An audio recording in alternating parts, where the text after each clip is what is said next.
couple days ago, I talked about Maria Farmer's The Setils, and I showed you a lot of close-ups of this particular piece of work.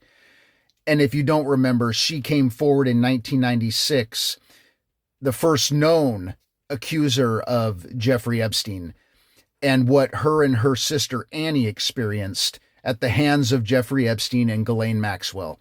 And I want to show you something I noticed in this painting.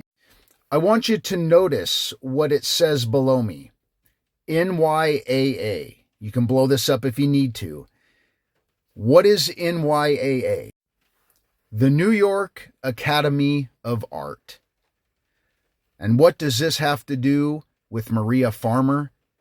And what does this have to do with Jeffrey Epstein? Gallery 98, New York Academy of Art, benefit in memory of Andy Warhol, Jeffrey Epstein, co-chair. In memory of Andy Warhol, member of the New York Academy of Art Board of Directors, 1986 to 1987. The New York Academy of Art is an institute for the advanced study of the human figure. Co-chairmen for this evening's events are Jeffrey Epstein. Board of Directors, Jeffrey Epstein, Andy Warhol at the bottom. Who is this Stuart Pivar? I thought I'd never ask. Jeffrey Epstein, my very, very sick pal. A very weird interview with Stuart Pivar about Epstein, his science parties, his pathology, and the industrial scale of it all. You really are going to want to stick with me through this whole article. Stuart Pivar, 89 years old when this article came out, is an art collector and controversial scientist who says Jeffrey Epstein was his best pal for decades. Didn't someone else allude to that? Until the two fell out, he told me, over allegations of Epstein's sexual misconduct. Still, when we spoke last week, Pivar was in mourning for his old friend who days earlier had done that, supposedly, in jail while awaiting trial on that. Pivar was angry, too, with the shallow coverage of the Epstein case. Jeffrey was profoundly sick. This is coming from one of his best pals, you guys. Jeffrey was profoundly sick, ascribing Epstein's compulsions to a case of satyriasis. Well, I didn't know. So here's what it is: uncontrollable or excessive desire in a man. Pivar, an industrialist who made his money in plastics, acted as a sort of art consultant to Epstein. And if you've gone through the files as in-depth as I has, you know that Epstein was involved heavily with connections in the art world. Names like Picasso, Stendhal, he had many connections. Listen to this. In 1982, Pivar helped found the New York Academy of Art alongside Andy Warhol. We all know who that is. Epstein would later serve on the Academy's board, which I already showed you, which is how he came to meet who? In 1995, an aspiring artist named Maria Farmer, who was 25 at the time. In an affidavit filed in April, Farmer said she and her 15-year-old sister were that by Epstein and Ghislaine Maxwell, the British socialite, accused of soliciting young girls on Epstein's behalf. Now, Maxwell has repeatedly denied the accusations and, as we know recently, pled the fifth, because most likely, in my opinion, she's hoping for some sort of a deal with Donald Trump. My God, you have to listen to this. Pivar was also present for a number of Epstein's science summits. Epstein himself was no scientist, said Pivar, the author of Life Code, the theory of biological self-organization, and an advocate of non-Darwinian models of evolution. This was borne out in a recent New York Times story that described Epstein's interest in cryonics and eugenics, and his wish to seed the human race with his DNA by impregnating women at his New Mexico ranch.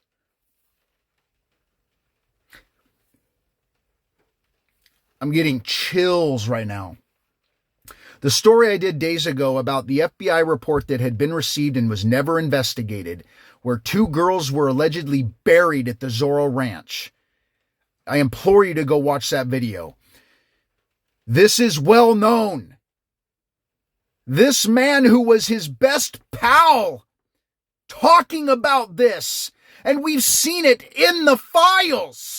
Pivar goes on to say that Epstein was a dilettante and easily distracted, but he pulled so many prominent thinkers into his social circle using the promise of his money to create some kind of mini university of thought that in Pivar's view, his old best friend, he did amazing, incredible, amazing, remarkable things for science.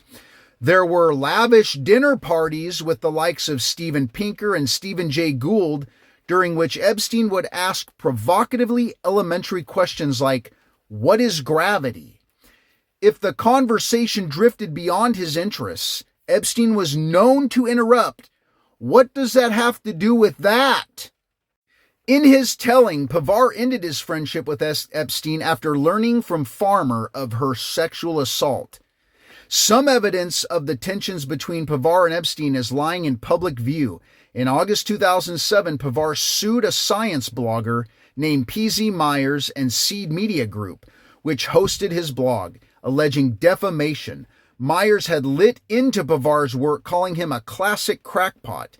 In his complaint, Pivar made a point of mentioning by name 2 prominent members of SMG's board, Jeffrey Epstein and Ghislaine Maxwell. The lawsuit was later dropped. And you can go see for yourself just how many times Andy Warhol is referenced in connection with Jeffrey Epstein. It is amazing to me that we are out here not getting paid. I'm doing this on my free time.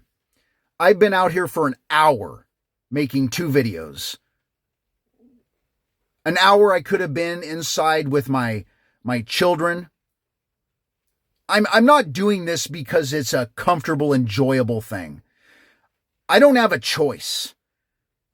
I have to do this. I know many of you feel like you've been called to do this too, because there's a lot of people that don't want to read what's in these files. There's a lot of people that aren't going to take hours of their time during a week to make connections like we are. And I get that. But I'm not one of those people. I'm not. I've never been one of those people. And it is our job to share this information because it's there. You just have to search for it. I mean, I found this information within an hour, 2 hours. It's there, and people don't want to look for it. People don't want to imagine that there are connections like this. Growing up, we looked up at these people like, oh, Andy Warhol, artist, you know. I mean, hey. I mean, this guy is bigger than life. Look at these works of art. So fucking what? So what? Who cares if these people can paint? Who cares if these people can draw? Who cares if they can sing and dance and perform and act really, really good? I don't care. I don't care. They aren't good human beings because they are artistic. There are examples throughout history of that. Classical music, romantic music. I studied music for 6 years, and I can tell you there were a lot of people who were famous composers who weren't necessarily good fucking people. So none of this matters. Why were we lied to like this? Why were we conditioned to believe these people were superior and bigger than life? And we're finding out that they're connected to a man who's one of the most deplorable human beings of our lifetime, who did awful things to children. And these people may have been involved. They're certainly connected. Why isn't the media making these connections and telling us this on the television? Why aren't we seeing videos like we're making on TV? Why? Too hard? Aren't these fucking people journalists? Aren't they goddamn reporters? They have more access to this information than we do. And we're making this content. And we're not getting paid. We're not getting awards. We're not journalists. We're just citizens who feel like we have to do this because they aren't.